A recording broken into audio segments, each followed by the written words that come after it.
حضرت محمد صلی اللہ علیہ وآلہ وسلم اللہ کے آخری نبی اور پیغمبر ہیں۔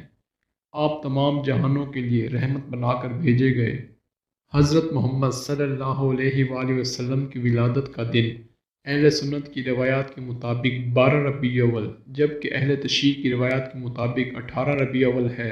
حضرت محمد صلی اللہ علیہ وآلہ وسلم کی والدہ کا نام حضرت بی بی آمنہ بنت وہاب بن عبد المناف تھا اور حضرت محمد صلی اللہ علیہ وآلہ وسلم کے والد کا نام حضرت عبداللہ بن عبد المطلب تھا۔ آپ قبیلہ قریش سے تعلق رکھتے تھے۔ حضرت محمد صلی اللہ علیہ وآلہ وسلم کا خاندان حضرت ابراہیم علیہ السلام کے بیٹے حضرت اسماعیل علیہ السلام کی نسل سے تھا۔ حضرت محمد صلی اللہ علیہ وآلہ وسلم کے والد حضرت عبداللہ کا انتقال حضرت محمد صلی اللہ علیہ وآلہ وسلم کی پیدائش سے قبل ہی ہو گیا تھا اور پھر آپ کے دادا اور آپ کی والدہ نے آپ کی پرورش کی۔ جب رسول پاک صلی اللہ علیہ وآلہ وسلم کی عمر 6 برس کی ہوئی تو آپ کی والدہ بھی اس فانی دنیا سے رخصت ہو گئیں۔ پھر آپ کے دادا حضرت عبد المطلب نے آپ کی پرورش کا ذمہ لیا۔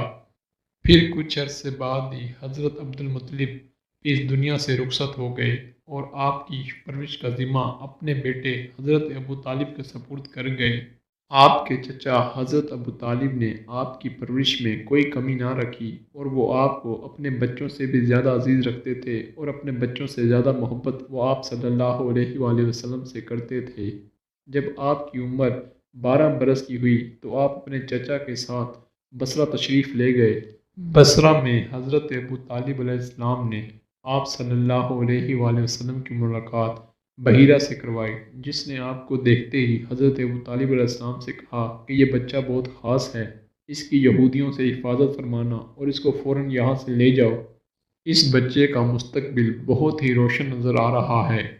حضرت ابو طالب یہ سن کر سب سمجھ گئے اور اس کے بعد حضرت ابو طالب نے رسول پاک صلی اللہ علیہ وآلہ وسلم کی حفاظت پہلے سے بھی زیادہ کرنی شروع کر دی۔ پھر یوں ہی وقت گزرتا رہا اور رسول پاک صلی اللہ علیہ وآلہ وسلم حضرت ابو طالب کے سائے میں پرورش پاتے رہے۔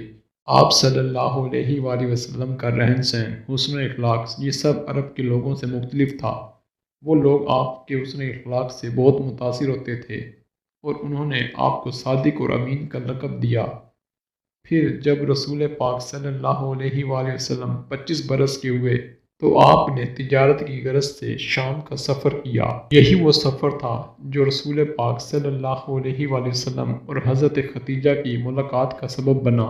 حضرت ختیجہ آپ کی ایمانداری اور حسن اخلاق سے اتنی متاثر ہوئیں کہ انہوں نے آپ کو نکاح کا پیغام بھیجا جو آپ صلی اللہ علیہ وآلہ وسلم نے قبول فرمایا۔ حضرت ختیجہ سے ہی اللہ نے آپ کو ایک پیاری پاکیزہ نیک بیٹی حضرت فاطمہ الزہرا سلام اللہ علیہا عطا کی۔ حضرت ختیجہ کے ساتھ رسول پاک صلی اللہ علیہ وآلہ وسلم نے کافی عرصے تک ایک بہت ہی اچھی اور خوشگوار زندگی گزاری۔